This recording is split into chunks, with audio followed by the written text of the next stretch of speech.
Entendernos para poder diseñar con un poco menos de sesgos, para poder hacer un diseño decolonial. De eso vamos a hablar hoy. Cuando empecé este podcast lo hice desde la radio amateur. Mis amigues latines me convocaron a participar en la radio para los hispanohablantes en Helsinki, en Finlandia. Yo pensé, bueno, soy la única diseñadora del grupo, puedo entrevistar a otros diseñadores. Voy a traer eso a la radio. Después pensé que podía entrevistar a otros que no vivieran en Finlandia y que, como viajaba mucho por trabajo, tenía una red grande de colegas a los que podía entrevistar. Así empezó este podcast, a partir de entender dónde estaba parada. Pero esto no es diseñar con menos sesgos, sino entender mi contexto para entender qué es lo que vale la pena hacer. Todavía me queda mucho por aprender a poder hacer un podcast con menos sesgos, más decolonial. Por eso invito a otros que investigan el tema. Victoria Rodríguez John es una diseñadora e investigadora argentina que vive en Italia. Ella se preguntó cómo decolonizar la investigación en diseño y usarla para entender el futuro. Sobre eso hizo su tesis de doctorado y nos cuenta en esta entrevista. También nos hace muchas buenas preguntas. ¿Cómo entender el diseño si no lo llamamos diseño? ¿Cómo el diseño nos permite entender los procesos creativos de las comunidades indígenas? ¿Cómo se refieren a los procesos de anticipación estas comunidades? ¿Cómo podemos traer la teoría decolonial y los pluriversos a las prácticas de diseño? ¿Y cómo incluir los saberes no textuales en la investigación de diseño?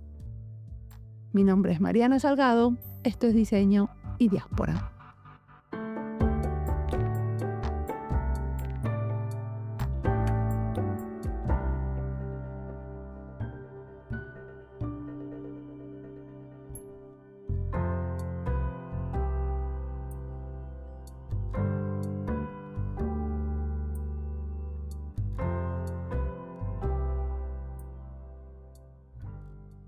Hola, soy Victoria Rodríguez John, soy argentina, tengo nacionalidad española, eso a mí me parece muy importante porque vivo en Italia. Y tener nacionalidad española viviendo en Italia me abrió muchas puertas. Siempre que me presento me gusta un poco hablar de mi posición. Hoy estoy hablando con vos, Mariana, sentada en mi departamento en Milán. Este año terminé un doctorado de investigación en diseño. Me especialicé en la decolorización de diseños del futuro a través de entender las tendencias de consumo, de comportamiento.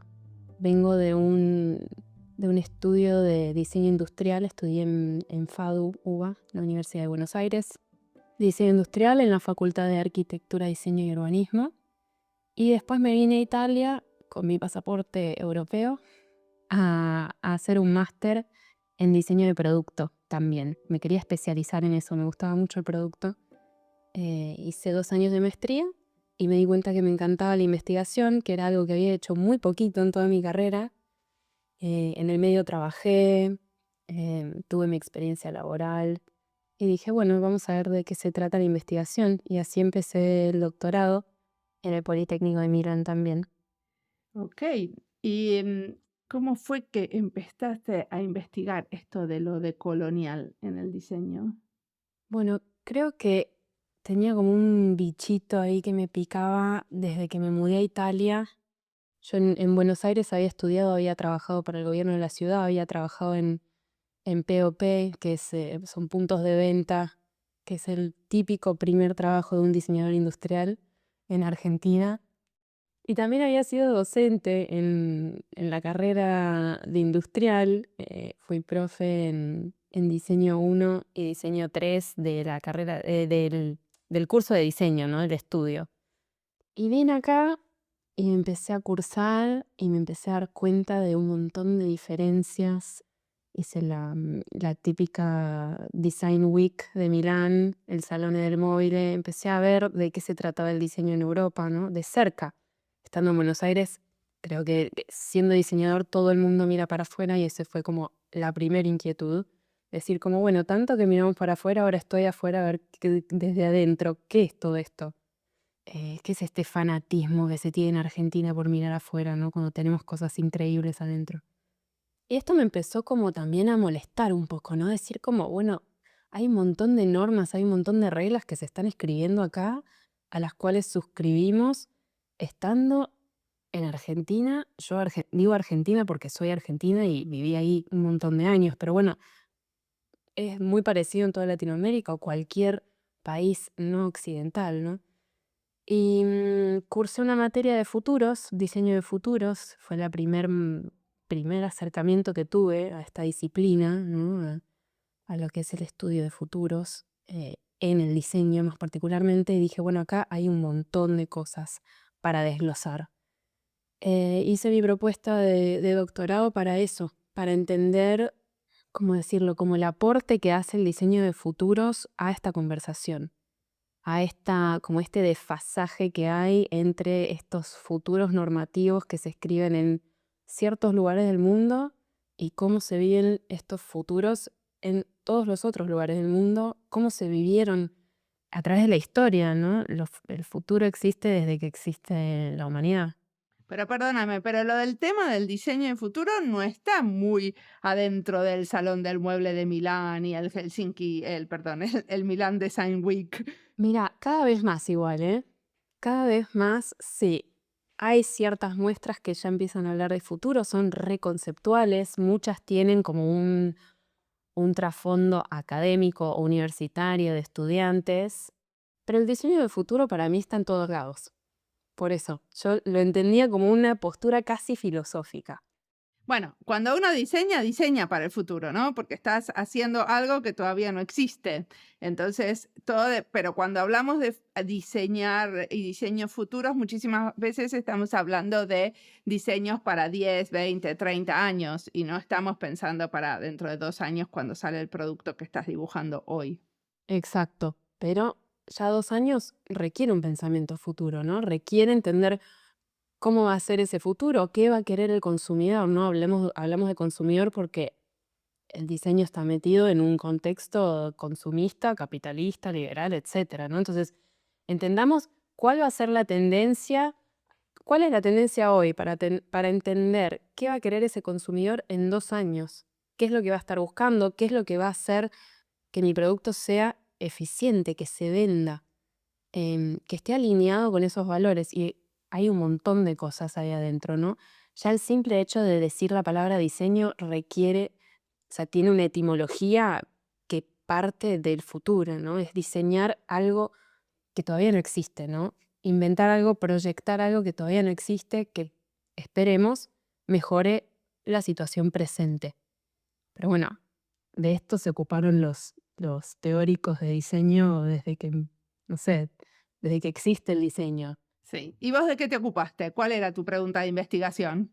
Bueno, mi pregunta de investigación, la primera pregunta en realidad, yo quería hablar de teoría decolonial, ¿no? Quería meter la teoría decolonial en este tema de alguna forma porque entendí que la teoría decolonial iba un poco a acompañarme en esta inquietud que yo tenía, ¿no? Ese desfasaje entre, bueno, el diseño en Europa, el diseño en Latinoamérica, mi experiencia personal, ¿no? De inmigración.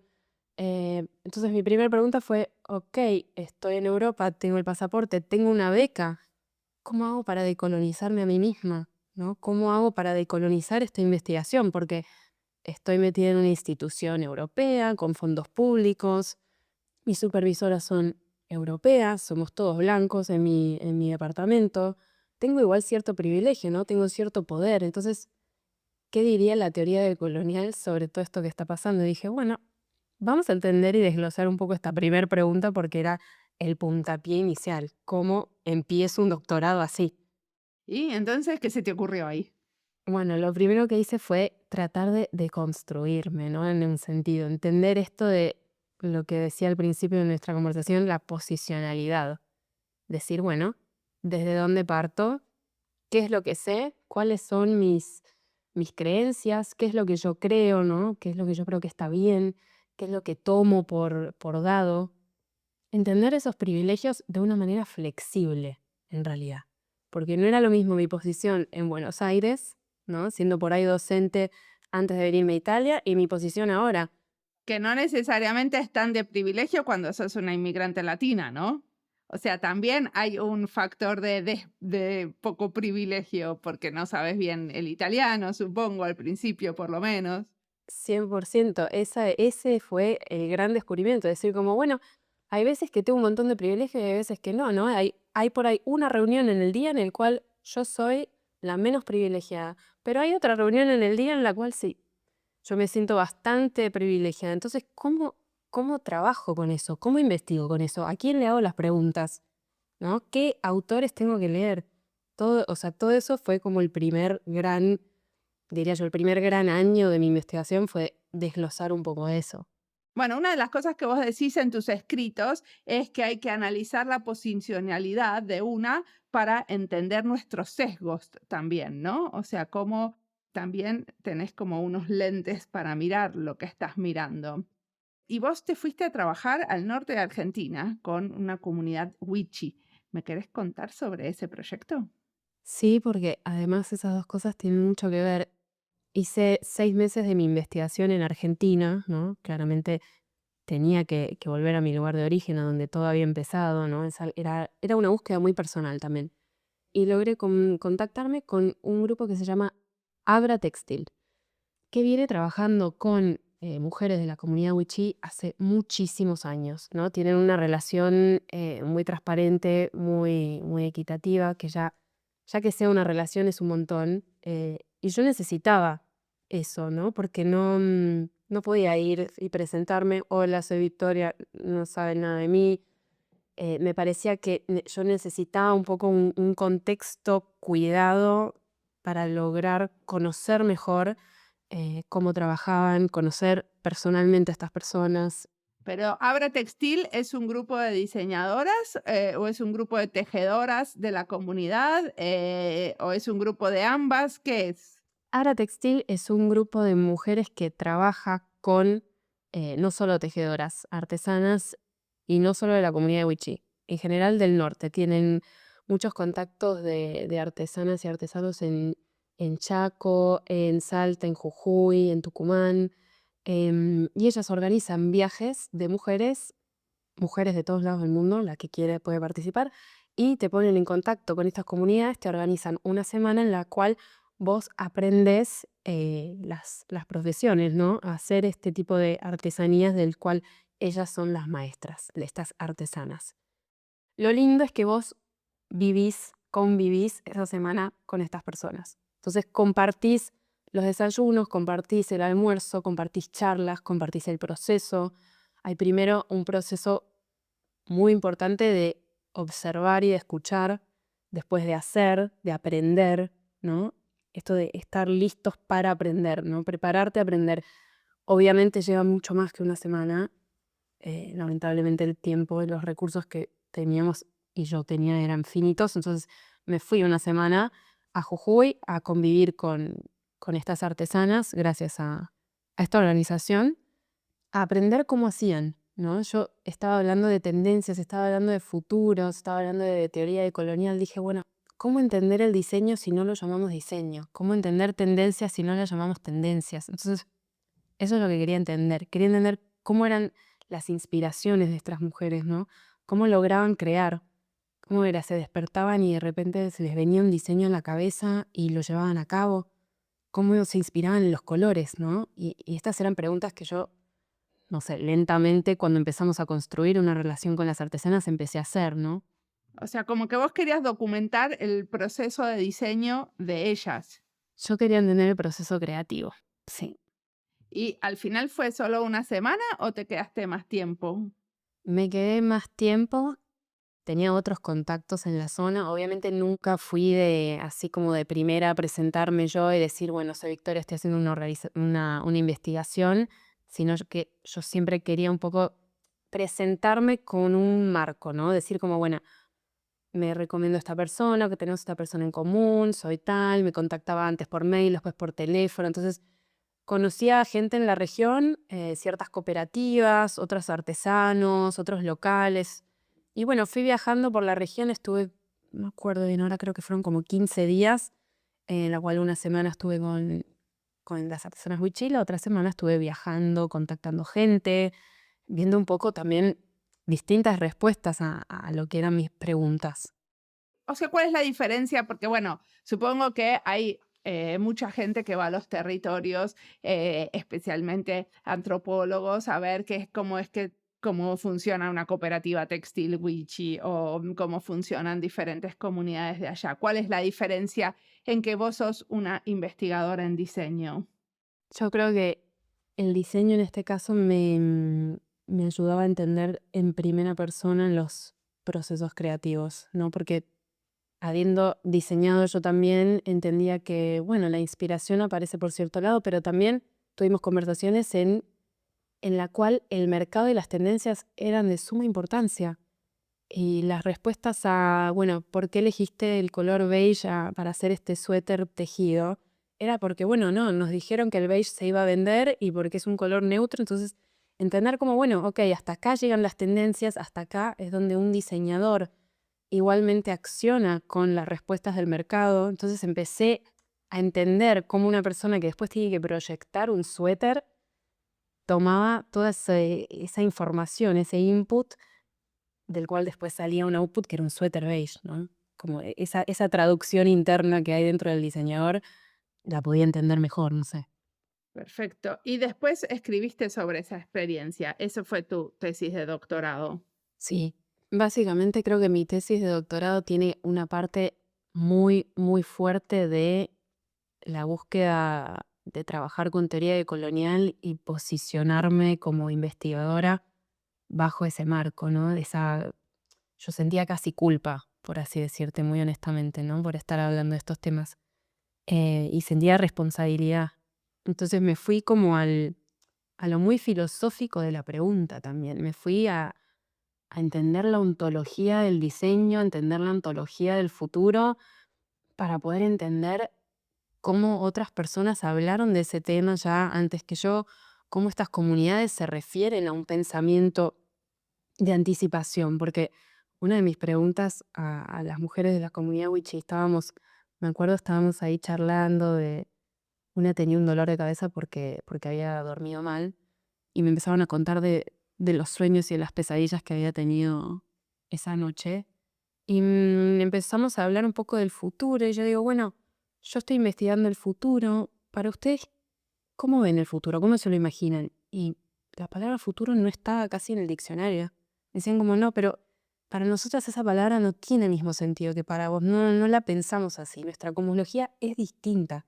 Y dije, ok, todo el trabajo de posicionalidad que había hecho, me lo olvidé por completo porque dije la palabra futuro y no usan la palabra futuro. Yo como, ¿Y qué usan? Anticipación. no la usan. No usan porque para ellos el futuro es una cosa paralela que pasa al mismo tiempo que el presente. Entonces dije, ok, ni siquiera puedo hablar con esta palabra. Necesito ir atrás, entender cómo se piensa esta distinta temporalidad, porque obviamente no es lineal para todo el mundo. ¿Cómo pienso las tendencias? ¿Cómo pienso un proceso creativo si no existe esta misma concepción lineal del tiempo que tenemos en la cultura occidental? ¿Cómo? Después te lo contestaste. No, no me lo contesté. Bueno, probé, ¿no? A contestarla, tiré ahí como unos pensamientos míos de decir, bueno, se puede pensar desde lo liminal, ¿no? Este espacio en el que nada está muy definido, en el que está todo un poco agarrado con pinzas y se puede definir como, no sé, un lugar marginal, ¿no? Un estado heterogéneo, un estado informal. Y de eso hay un montón en todos lados. Pero bueno, yo tuve que irme hasta Jujuy a hablar con las mujeres wichí para darme cuenta, ¿no? Que la novedad, ¿no? Del diseño del futuro, las tendencias, ¿no? Todas estas palabras que usamos nosotros acá en este contexto, aparece de mil formas y con otras palabras, con otra descripción y con otros usos. Pero bueno, sí, me fui muy a lo filosófico también. Hay una gran parte de la tesis que tiene unos capítulos de filosofía importantes, pesaditos. ¿Qué es esta parte que dijiste que había una parte de tu tesis sobre la ontología del diseño? ¿Qué investigaste ahí o qué exploraste? Bueno, creo que Fue muy importante también entender qué entendía yo por diseño, qué se entendía en la modernidad, ¿no? En el diseño contemporáneo, por lo menos conocido casi, esta cosa del diseño casi, ¿no?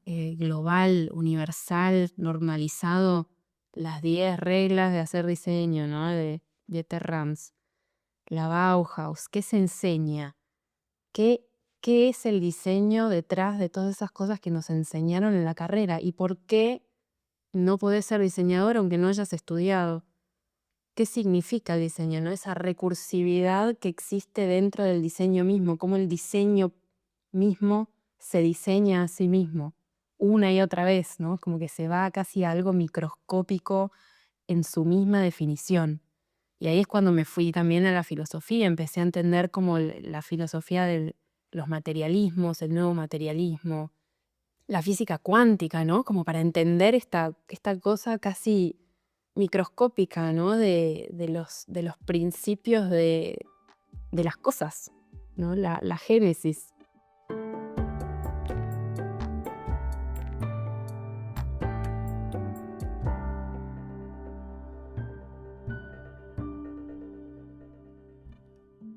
Esta entrevista es parte de las listas Territorio y Diseño, Italia, Argentina, Investigación en Diseño, Decolonizar, Futuros y Diseño, Diseño Textil y Educación en Diseño. Las listas las encuentran en nuestra página web y en la sección de recomendados en Spotify y en YouTube. Y si estás buscando algo y no lo encontrás, siempre te puedes comunicar conmigo. Últimamente estuve entrevistando a varias investigadoras en diseño dedicadas a entender el trabajo de comunidades artesanales en territorio.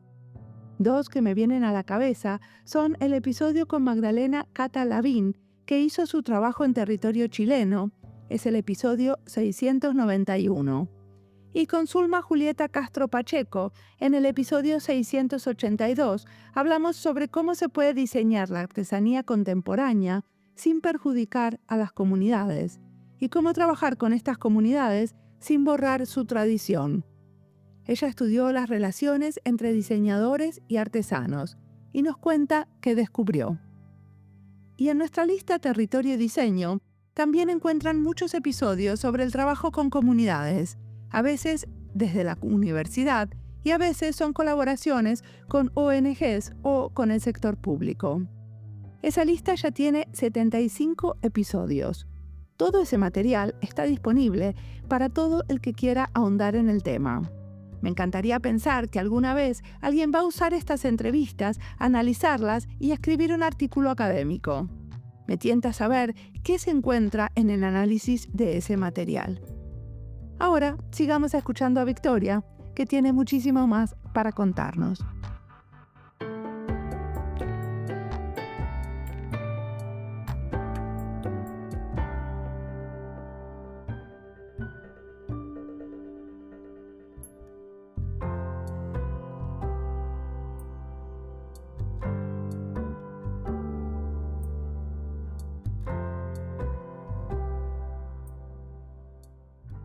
Terminaste tu investigación de doctorado y ahora, ¿a qué te llevó? ¿En qué andás? Ahora, bueno, trabajo en el mismo equipo de investigación en el cual hice el doctorado. Es un equipo de investigación que se dedica a trabajar con industria cultural y dentro puedes encontrar moda, producto, arte, no sé, el teatro, lo performático, el diseño en general, lo que se te ocurra. Mucho de futuros, bastante de tecnología, de sustentabilidad, ¿no? Como todos esos ejes que son ya clásicos. ¿Y qué estás investigando? Estoy bastante volcada al futuro, a la parte de diseño de futuros. Estamos organizando una conferencia que va a pasar en Milán en julio del 2026, entonces viendo todos los temas que son de relevancia para hoy, de qué es importante hablar y cómo.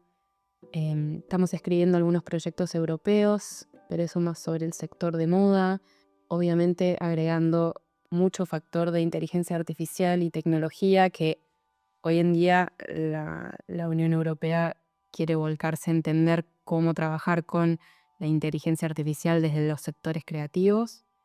Y bueno, dando clases también, dando clases en el Politécnico de Milán, en los cursos de futuros, en los cursos de tendencias, en moda, un poco de todo. ¿Y no sos un poco escéptica después de todo este trabajo sobre decolonizar el futuro, dar clases sobre a gente que hace diseño de moda sobre tendencias? Perdón que te pregunto así directamente, pero se me hace como un poco contradictorio. Obviamente, sí, yo era la primera en decir, ¿vos querés hacer una tesis de colonial sobre tendencias y futuros? La respuesta es, no la hagas. O sea, todo lo que estás haciendo está mal. En dudas completamente, la crisis fue constante y la sigue siendo porque creo que, bueno, hay días que yo me despierto súper convencida de que, bueno, en algún momento hay que hablar de estos temas, sea donde sea que estés y sea cual seas tus herramientas, tenés que hablar del tema, tomar la responsabilidad, hacerlo lo mejor que puedas. Pero sí, hay veces que pienso, bueno, entendamos las tendencias, entendamos el futuro desde un punto de vista sociológico de comportamiento de masas, ¿no? O de entender qué está atrás del gusto, ¿no? ¿Por qué yo voy a elegir comprar algo o comportarme de cierta manera? Si ni siquiera queremos hablar de comprar, igual las tendencias van a aplicar, ¿no? Porque yo por ahí decido comer sano o decido volver a comer carne y eso estamos hablando de tendencias. Igual modifican la manera en que se vive y la manera en que de acá a 50 años el mundo va a ser. Entonces, creo que tiene cierta relevancia y me parece importante que incluyamos a hoy en día la teoría de colonial, la teoría del pluriverso. Siento que es una cosa transversal que está en conversación. ¿Y cómo la traes a la teoría de colonial y de pluriverso al trabajo del futuro? ¿Cómo sucede eso? En mi tesis todo quedó súper abstracto, ¿no? Hice un doctorado de 3 años, que es bastante corto, es uno de los doctorados más cortos. Yo me pude dedicar full time a eso porque tenía beca, entonces lo único que hice por 3 años fue investigar, la hice, la terminé.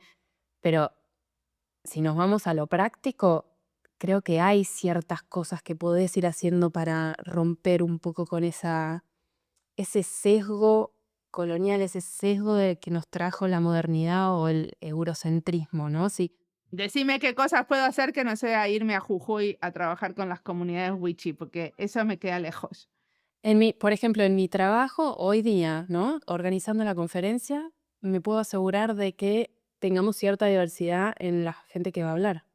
O poder asegurarnos de que puedan acceder al contenido de la conferencia después, en todo el mundo, gratis, ¿no? Entonces, esas son cosas que nosotros ya teníamos en mente organizando la conferencia. Te digo un ejemplo súper, súper puntual de algo que dijimos, bueno, ¿cómo hacemos esas?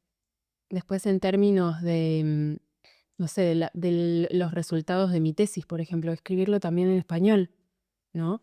Tener acceso a esa información en español para que la gente que participó en mi investigación, la gente que entrevisté, etcétera, pueda después leer ese contenido y lo puedan entender. Así se me viene a la mente esas cosas como muy prácticas. Obviamente después, si hablamos de educación, tenés un millón de cosas para hacer. Desde que empecé a investigar todo esto, todas las clases en las cuales participo en el Politécnico tienen esto como tema transversal. Hablamos siempre de la teoría colonial, hablamos siempre de lo que es entender el diseño de manera pluriversal, ¿no? Del tema posicional del diseñador, ¿no? Hacemos ejercicios también de posición, de pensar, bueno, cómo sos vos con respecto al futuro, cómo sos vos con respecto a tu labor de diseñador, casi tu responsabilidad. Como que hacen muchos ejercicios introspectivos, porque digo, las tendencias es entender el contexto en donde uno se sitúa como diseñador y todo el resto que estás hablando de la posicionalidad tiene que ver con un ejercicio introspectivo, ¿no? Es muy introspectivo, pero también está bueno. Nosotros trabajamos con alumnos que trabajan en grupos y es re importante la conversación grupal también, ¿no? Tenemos alumnos de todos lados del mundo que trabajan en grupos multiculturales y interdisciplinares, te diría, porque todos trasfondos distintos, disciplinares y culturales, sociales, económicos, todo. Entonces un poco tratamos de traer esto al aula, ¿no? De tener como esta reflexividad, de pensar de dónde venís, de entenderte a vos dentro del grupo. Hacemos algunos ejercicios como de diario, ¿no? Como de escribir, de qué es lo que te va pasando a través del proceso, cuáles eran por ahí tus primeros pensamientos, tus primeros objetivos, cómo fue después, por qué pensás que hay diferencias o por qué lograste mantener ese proceso. Bueno, vos tuviste un diario durante tu viaje, ¿no? Al norte de Argentina. Sí, sí, fue re importante eso. Usaste autoetnografía como uno de los métodos para analizar lo que pasaba. Sí, exacto. Fue uno de los recursos más importantes en este primer año de investigación en el cual yo me preguntaba cómo hacer un PhD decolonial, ¿no? Así llamándolo muy banalmente. Me encontré con personas que ya estaban trabajando con la investigación, lo que es el estudio cualitativo, ¿no? La disciplina de las ciencias sociales de la investigación cualitativa. Había gente que ya estaba hablando de incluir en la investigación como método válido cosas que normalmente la ciencia deja de lado, ¿no? Entonces, por ejemplo, una conversación mientras yo me tomaba un mate con el dueño de la cooperativa, uno de los jefes de la cooperativa, era mucho más importante que el paper que había leído hace 2 meses. ¿Cómo hago para incluirlo en mi tesis, por ejemplo? ¿Cómo hago? Porque yo no lo grabé, ¿no? No grabé esa conversación. Yo estaba tomando un mate y salió una conversación y eso al final fue mucho más revelador que ese primer paper. Entonces digo, bueno, ¿cómo hacemos para empezar a incluir todos estos saberes que quizás hasta ni siquiera son textuales? Porque por ahí, en el hecho de compartir el mate, sentí cosas que no estaban dichas, ¿no? O ciertas miradas que tuvimos cuando mis maestras Wichí me enseñaban a trabajar, por ejemplo, la arcilla, ¿no? Eran momentos de mucho silencio. Era hacer con las manos, estar una al lado de la otra, ver, observar, copiarla, que me corrijan, ¿no? Esperar. Entonces, todas esas pausas, todas esas cosas que no tenían que ver con los típicos modelos de la ciencia que son válidos después para obtener un doctorado y hacer el chequeo de validez y de reproducibilidad, los tenía que romper, no me servían para nada. Esto por ahí a alguien le sirve, se llama Post-Qualitative Inquiry. Hablan mucho Maggie McClure y Elizabeth St. Pierre, y a mí me salvaron la vida. Perfecto. Ahí iba justamente a ir a eso. ¿Qué cosas nos recomendás en estos temas de futuros y de colonialidad? ¿Qué cosas nos recomendás leer, escuchar, mirar? Bueno, el Post-Qualitative Inquiry me parece espectacular para cualquier persona que está pensando en hacer investigación, ¿no? Aunque sea investigación de diseño, investigación de cualquier tipo, yo diría que esos son, pero es piedra angular. En cuanto después al diseño, yo, bueno, obviamente me acerqué mucho a Autonomía y Diseño de Arturo Escobar, el diseño para el pluriverso, ese también, piedra angular, pero bueno, es más conocido. Leí mucho a Madina Trostanova, que bueno, habla bastante también del diseño ontológico, entonces ahí pude conectar un montón de cosas que me servían con la parte más de búsqueda filosófica bajo lo que es el pluriverso. Ella habla mucho de este encuentro, ¿no? Entre el diseño, el pluriverso y la filosofía. Escribió varios papers con Walter Mignolo. Muy bien. ¿Y en el futuro? Vos que estás en esto de diseñar el futuro. Últimamente estoy volcándome mucho a la ciencia ficción. Creo que el mundo hoy, siempre vamos a poder decir esta frase, ¿no? Pero como de la crisis hoy, el mundo hoy necesita pensar el futuro. Bueno, las policrisis, los problemas que son imposibles de resolver, siempre vamos a poder citar eso. Yo creo que hoy, más que nunca, encuentro mucha esperanza en la ciencia ficción y mucha inspiración. ¿Qué estás leyendo de ciencia ficción? Porque Fahrenheit no creo, ¿no? Si tenés esperanza. Bueno, leí hace poco, me encantó el libro Solaris de Stanislav Lem, es sobre otro mundo y es una historia de amor y eso me llenó de esperanza.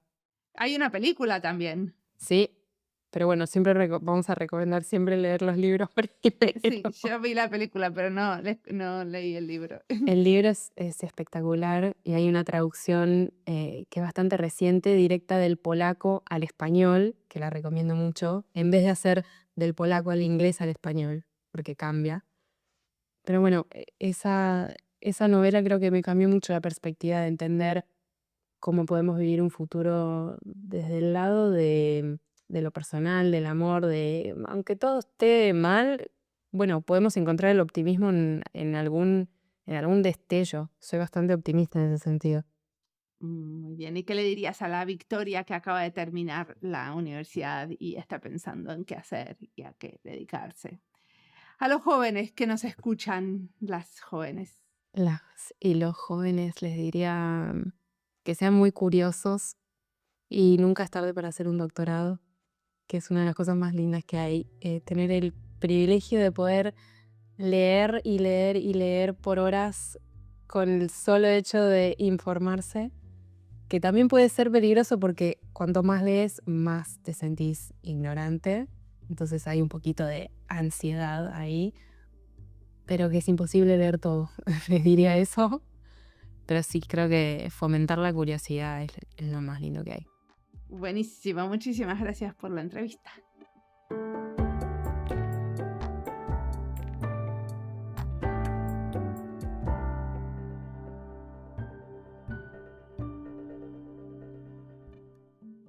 El camino de diseño de Victoria está atravesado por preguntas personales, éticas y políticas. A mí me interesó su mirada decolonial porque no surge como una moda académica, sino desde su propia experiencia como inmigrante, como investigadora situada, como alguien que reconoce los privilegios y las tensiones que operan en los procesos de creación. Verónica pasó por comunidades artesanas del norte argentino y eso la llevó a replantearse qué llamamos diseño y cómo se construyen las tendencias y qué futuros imaginamos cuando los imaginamos desde un único lugar. En su charla aparece una búsqueda honesta por entender otras temporalidades, otros modos de crear y otros criterios de valor. Quizás en estos lugares otros, el aprendizaje sucede tanto en una conversación tomando mate como en un aula de posgrado. La charla de Victoria también nos deja una invitación a revisar nuestra posicionalidad como diseñadores y diseñadoras, entender desde dónde pensamos el futuro y cuestionar qué conocimientos consideramos legítimos. No me parece obvio ni fácil, y me gustó saber que este trabajo introspectivo se puede hacer también de manera grupal. Quiero terminar con ese mensaje positivo que me quedó. Nunca es tarde para aprender, investigar y volver a mirar el diseño desde otro lugar. Como siempre, la música del podcast es de Antonio Zimmerman, el diseño de sonido es de Julián Pereira. Este podcast está publicado con licencia creativa común con atribuciones. Esto fue Diseño y Diáspora. Pueden seguirnos en nuestras redes sociales, en YouTube, Instagram, LinkedIn y Blue Sky, o visitar nuestra página web diseñoydiaspora.org. No olviden recomendarnos y recomendar nuestros libros. Nos escuchamos en la próxima.